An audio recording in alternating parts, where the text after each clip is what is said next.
କମିଟିର ବୈଠକ ଅଭିରାମ ମିଳନ ମନ୍ଦିର ପରିସରରେ ଅନୁଷ୍ଠିତ ହୋଇଯାଇଛି। ଏଥିରେ ଆଉଟସୋର୍ସିଂ କର୍ମଚାରୀଙ୍କ ଛଟେଇ ବନ୍ଦ ଦାବି କରାଯିବା ସହ ପୂର୍ବ ସରକାରଙ୍କ ଦ୍ୱାରା ଦରମା ବୃଦ୍ଧି ଓ ଅନ୍ୟାନ୍ୟ ନିଷ୍ପତ୍ତିକୁ କାର୍ଯ୍ୟକାରୀ କରିବା ପାଇଁ ଦାବି ହୋଇଥିଲା।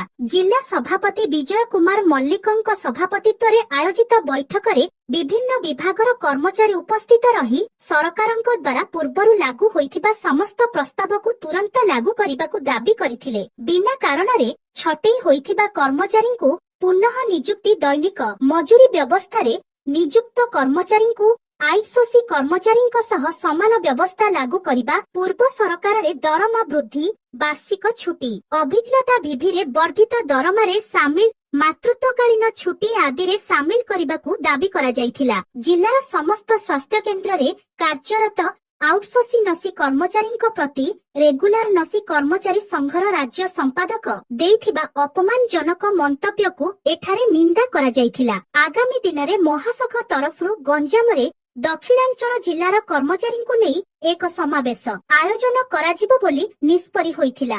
ଦାବି ପୂରଣ ନହେଲେ ସମ୍ପୂର୍ଣ୍ଣ କାର୍ଯ୍ୟବନ୍ଦ ଆନ୍ଦୋଳନ କରି ବିଭିନ୍ନ ସରକାରୀ ବିଭାଗକୁ ଅଚଳ କରିବାକୁ ମହାସଂଘ ତରଫରୁ ଡାକରା ଦିଆଯାଇଥିଲା। ବୈଠକରେ ମହାସଂଘ ଉପଦେଷ୍ଟା ଭାଲଚନ୍ଦ୍ର ଷଡଙ୍ଗୀ, ରାଜ୍ୟ ଆବାହକ ପ୍ରତାପ ପ୍ରଧାନ, ସୁନୀଲ ଭାଲଚନ୍ଦ୍ର ଷଡଙ୍ଗୀ, ରାଜ୍ୟ ଆବାହକ ପ୍ରତାପ ପ୍ରଧାନ, ସୁନୀଲ ଦାସ, ପ୍ରଶାନ୍ତ ପରିଚ୍ଛା, ଏନ୍ ନିରଞ୍ଜନ ଦାସ, ପି ରମେଶ ରାଉ, ହିମାଂଶୁ ପଟ୍ଟନାୟକ, ବିନାୟକ ପତି, ରିଙ୍କି ବିଶୋଇ, ସନ୍ତୋଷ ନାୟକ, ମିହିର ବିଶ୍ୱାଳ, ମୁରଲୀ ରାଜୁ, ଅଭିରାମ